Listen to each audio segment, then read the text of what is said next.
Welcome back to our jars family. তো জার্সের আরও একটা ব্লগ নিয়ে চলে এসেছি। তো আগের বছরের সরস্বতী পুজোটাই ছিল একটু অন্যরকম, আর এই বছরের সরস্বতী পুজো ঠিক বলতে পারবো না। পুজোর দিন আমরা হয়তো বেরোইনি, তার আগের দিন মানে সানডে পড়েছিল এই বছর, আর সানডে থেকেই শুরু হয়ে গেছিল একটা সরস্বতী পুজোর ভাইব। এমনিতেই সানডে সানডে মানেই একটা ছুটি ছুটি মেজাজ, আর তার উপরে সরস্বতী পুজো বলে কথা, যেটাকে বলা হয় বাঙালিদের ভ্যালেন্টাইন্স ডে। তো এরকম একটা ভাইব, আর সেখানে না বেরিয়ে কি করে থাকতে পারি বলো তো। কোনো কিছু ডেস্টিনেশন ছাড়াই দুজনে বেরিয়ে পড়েছিলাম। যথারীতি আমি শাড়ি পরে আর জিৎ একটা পাঞ্জাবি পরে বেরিয়েছিলাম। জানা ছিল না যে কোথায় যাব, কি করব, কিচ্ছু জানা ছিল না। ব্লগটা দেখতে দেখতেই তোমরা বুঝতে পারবে যে একদম কোনো প্ল্যান ছাড়াই আমাদের বেরোনো। আর প্ল্যানের মধ্যে যেখানে যেখানে আমরা গেছি ভীষণ আনএক্সপেক্টেড, বাট ভীষণ ভালো লেগেছে। কয়েক ঘন্টার একটা সুন্দর ইভিনিং কাটিয়ে এলাম, তোমাদের সাথে সেটাই শেয়ার করছি। রাস্তায় যেতে যেতে হঠাৎ করে চোখ পড়লো আমার বিড়লা মন্দিরের দিকে। অনেক দিন ধরে যাওয়ার ইচ্ছা ছিল, তো সেই বাসনাটা এরম ভাবে যে পূর্ণ হয়ে যাবে সরস্বতী পুজোর আগের দিন বেরিয়ে, সেটা ভাবতেই পারিনি। বিড়লা মন্দিরে ঢোকার মুখে ভিড় ছিল, বলবো না ভিড় ছিল না, বাট অনেকটা ছড়িয়ে ছিল ভিড়টা, তো সেরকম কোনো অসুবিধা হয়নি। আর ভিতরটা তো অসাধারণ, বাট ক্যাপচার করতে পারিনি, একদমই ক্যামেরা অ্যালাউ করেনি। তো তার মধ্যে যতটা পেরেছি ক্যাপচার করেছি, তোমরা দেখতে পাচ্ছ। বাট একটা কথা বলবো যে আমি পার্সোনালি এটা সাজেস্ট করব যে বিড়লা মন্দিরে রাত্রিবেলা মানে ভাইবটা আমার আরো বেশি পিসফুল লাগছিল। আমি জানি না, দিনের বেলা আমি যাইনি, তো আমার খুব ভালো লাগছিল অ্যাকচুয়ালি। তো আমরা বাইরে থেকে ক্যাপচার অনেক করেছি, শ্রীকৃষ্ণের আর কি অনেক ছবি, অনেক স্ট্যাচু, অনেক ঠাকুরের প্রতিমা, এইসব কিছু ছিল। তো ওখানে ভেতরে এত সুন্দর একটা ভাইব, যেটা আমি দেখেছিলাম মায়াপুরেতে। তো একদম পুরো মার্বেলের, হোয়াইট মার্বেলের পুরোটা একদম ডেকোরেট করা। আর এটা দেখতে পাচ্ছ যেটা, সেটা হচ্ছে ঠিক বিড়লা মন্দিরের বাইরে একটা ছাদে, ছোট্ট ছাদে, সেখানে হচ্ছে একটা সুন্দর একটা ফুলের আর কি কালেকশন আর কি, দেখে আমার খুব ভালো লেগেছিল। আর এটা তোমরা দেখতে পাচ্ছ। তো যতটা পেরেছি ক্যাপচার করেছি। আশা করি এখানে অনেকে আছো যারা বিড়লা মন্দিরে গেছো, আর অনেকে হয়তো নাও যেতে পারো। আমি সাজেস্ট করবো যে একবার ঘুরে এসো, খুব ভালো লাগবে। এটা যে খুব একটা নতুন কিছু জায়গা সেরকম বলবো না, বাট আমার মনে হয় যে একটুখানি পিস পাওয়ার জন্য, একটু মানে ভালো ফিল হওয়ার জন্য, পজিটিভিটি হওয়ার জন্য বিড়লা মন্দিরে গিয়ে একটুখানি ঘুরে আসতে বেশ ভালো লাগবে তোমাদের। যদি এখানে কেউ মায়াপুরে গিয়ে থাকো, তাহলে মায়াপুরের শ্রীকৃষ্ণের মন্দিরের সাথে ওখানে যে মিউজিয়াম বলবো, সেটার সাথে একটা খুব ভালো রকমের একটা মিল আছে বিড়লা মন্দিরে। এইটা একটা খুব ভালো ভাইব ক্রিয়েট হবে। ইভেন যারা পার্সোনালি আমি বলবো যে যারা শ্রীকৃষ্ণের ভক্ত, তাদের তো খুবই ভালো লাগবে।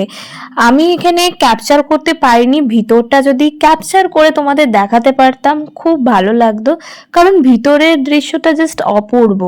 মানে একদম বলে না পিস অফ সোল, এরকম টাইপের তোমাদের ফিল হতো একদম।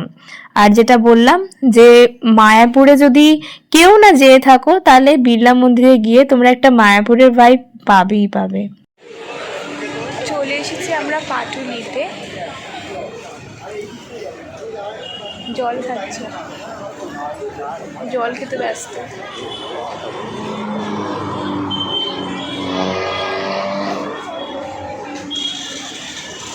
পাটুলিতে আসার কথা ছিল না, এটা হঠাৎ করেই প্ল্যান হয়। আর ফার্স্টে আমরা যেখানে গেছিলাম সেটা হচ্ছে বিড়লা মন্দিরে। বিড়লা মন্দিরে তো যাওয়ার কোনো প্ল্যান ছিল না, আমার অনেক দিন ধরে যাওয়ার ইচ্ছা ছিল। রাস্তায় যেতে যেতে বিড়লা মন্দির দেখে নেমে পড়েছিলাম, কিন্তু বিড়লা মন্দিরের ভেতরের ভিডিও সেরকমভাবে করতে পারিনি। অ্যান্ড এখন আমরা আছি পাটুলির কাছে, যেখানে খুব সুন্দর একটা মানে অর্গানাইজড খুব সুন্দর একটা ডেকোরেশন আছে, যেটা জিতের খুব আসার ইচ্ছা ছিল। ফার্স্টে বেরিয়েই বলছিল যে অ্যাকচুয়ালি আমাদের প্ল্যানটা ছিল হস্তশিল্প মেলায় যাওয়ার, বাট সেটা হয়ে ওঠেনি। তো আমরা শেষ পর্যন্ত বিড়লা মন্দিরেতে যাওয়ার পরেতে গিয়ে দেন পাটুলিতে। চলো ভিডিও শেষ অবধি দেখতে থাকো।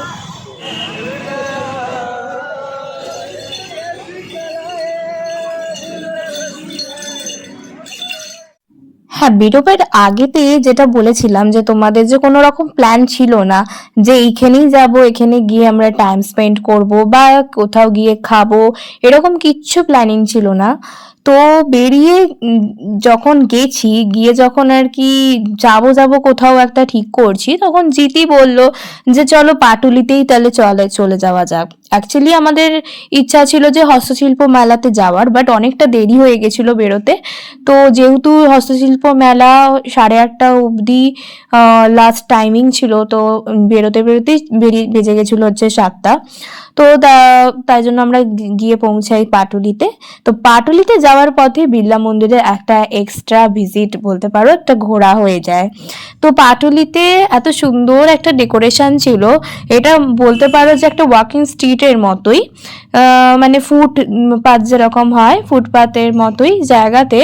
তো ওখানে একটা সুন্দর আর কি ভাইব ছিল, যেখানে আর কি দেখছিলাম যে পুরো কলকাতার আর কি দুর্গাপূজা, ইভেন দুর্গাপূজার যে রিচুয়ালসগুলো, আই মিন কলাবউ চান থেকে শুরু করে বিসর্জন, এই সব জিনিসটাই ওখানে এত সুন্দরভাবে ডেকোরেট করা ছিল।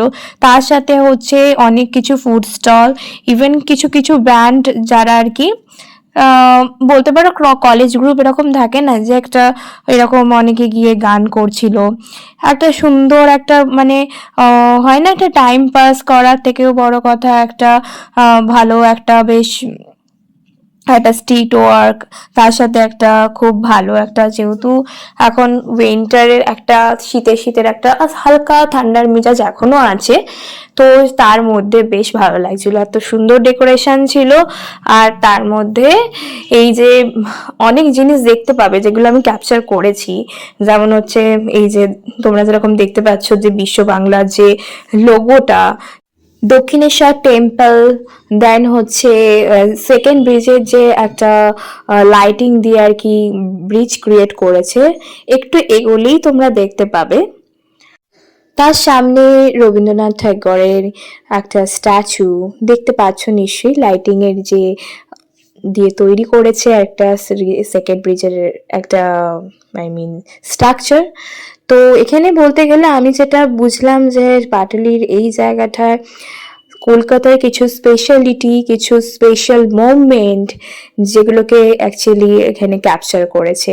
ইভেন আরেকটু এগোলে আরও কিছু জিনিস দেখতে পাবে। এই যে দেখো, যেখানে আমি বলছিলাম যে বিসর্জন করতে যাচ্ছে মা দুর্গার, সেটার অ্যাকচুয়ালি ভাইবটা এখানে ক্রিয়েট করেছে।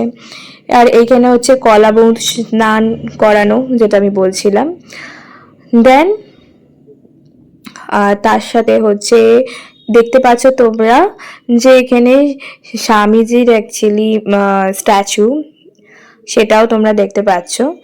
আর আর এখানে হচ্ছে বিশ্ব বাংলাকে হাতে করে মা দুর্গা, আই মিন উনি আর কি বসে আছেন, অ্যাকচুয়ালি প্রোটেক্ট করছে, এটা অ্যাকচুয়ালি যেটা আর কি বোঝাচ্ছে যেটা।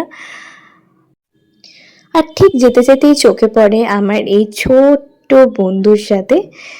তারপরে আবার হাঁটতে শুরু করি, আর বাঙালি ফুটবল প্রেমী বাঙালি, সেটার নমুনা তোমরা দেখতে পেলে নিশ্চয়ই। তো পুরোটাই ভাইব হচ্ছিল একটা ভীষণ রকম একটা বাঙালিয়ানা সব কিছুর মধ্যে। আর কলকাতা, যে কেন কলকাতা স্পেশাল, কেন Kolkata city of joy, city of love and all, সেই সব জিনিসটাই বেশ ভালো রকম এখানে ক্রিয়েট করার চেষ্টা হয়েছে। অ্যান্ড ভালো লেগেছে, বেশ জায়গাটা খুবই ভালো লাগছিল। ইভিনিংয়েতে গেলে খুব ভালো লাগবে, আমি এটা স্পেশালি সাজেস্ট করব, তোমরা যেও অবশ্যই।